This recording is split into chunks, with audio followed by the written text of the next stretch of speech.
Uno dei fattori importanti che noi dobbiamo considerare nella donna è il valore dell'HDL. In particolar modo l'HDL è un indicatore chiaro della buona attività estrogenica di una donna. In particolar modo gli estrogeni, lo ricordiamo, sono degli ormoni che permettono l'accumulo praticamente del grasso, in particolar modo del grasso sottocutaneo e del grasso anche mammario, e quindi praticamente vanno a costituire quello che noi consideriamo un carattere sessuale secondario. Ora, gli estrogeni da una parte sono quindi degli ormoni molto importanti per la protezione del sistema cardiovascolare, infatti avere un valore di HDL, colesterolo buono, alto, è un indicatore chiaro che avremo delle arterie pulite, non ci esporremo a quella che è la causa più alta di morte, che è la malattia cardiovascolare, infarto, ictus e malattia tromboembolica, grazie ai buoni livelli di attività estrogenica, che fanno aumentare non a caso anche il valore dell'HDL. Dall'altro lato, che HDL che aumentando fa abbassare i livelli di colesterolo ematico totale, abbassare l'LDL, il colesterolo cattivo, e abbassare anche i trigliceridi, non esponendoci alla dislipidemia. Dall'altra parte però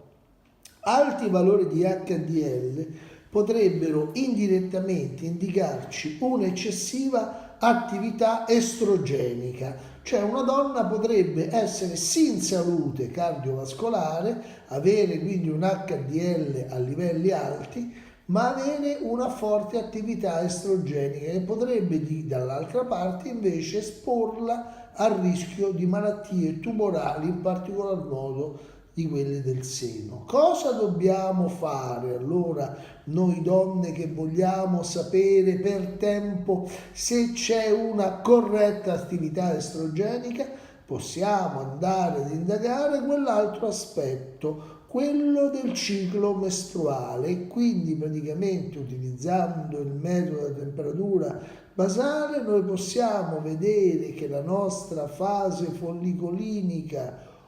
o estrogenica dura praticamente esattamente i 14 giorni. Al 14° giorno l'abbassamento repentino della temperatura corporea ci indicherà una perfetta praticamente durata della fase estrogenica o follicolinica, quella fase che utilizza l'ovaio per portare a maturazione l'ovulo nel follicolo di Van der Graaf, per liberarlo nell'infundibolo della tromba per essere fecondato. Quindi se da un lato abbiamo un HDL alto, dall'altra parte dobbiamo garantirci con sicurezza una corretta durata della fase follicolinica o estrogenica del nostro ciclo mestruale, che arriva al 14° giorno con l'ovulazione, e poi controlleremo, già che ci siamo, la fase luteinica, che sono gli altri 14 giorni successivi in un ciclo mestruale di regolare durata di 28 giorni, e la fase progestinica o luteinica ci dirà praticamente, in base all'innalzamento della temperatura corporea e l'esatta durata anche questa di 14 giorni, se noi abbiamo una buona attività progestinica, che è quella che ha una funzione protettiva per tutti gli organi genitali femminili, mammella compresa, utero, ovaie eccetera, e il progesterone praticamente inoltre è un buon ormone metabolico che serve a produrre energia, calore all'interno di una donna e prepararla all'accoglimento praticamente